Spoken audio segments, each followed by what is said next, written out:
Number 11. Oh, yes. If you're happy. If you're happy, laugh.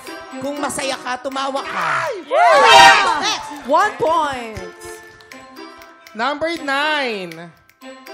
Marriage is not like a hot rice that you will just... Ang kasal ay hindi... Huwag ka maingay.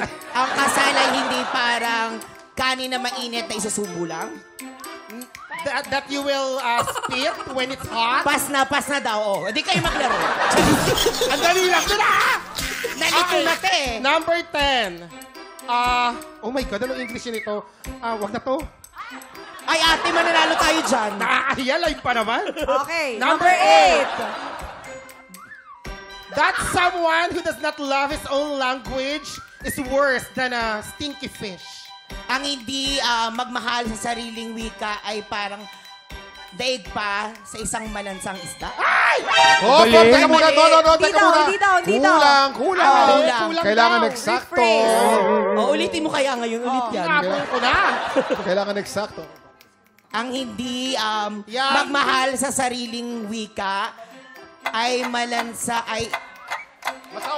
masahol pa sa malansang isda. Kulang pa Masaol din. pa sa palansang isda. Kulang pa din. Wow, tutulungan mo kayo.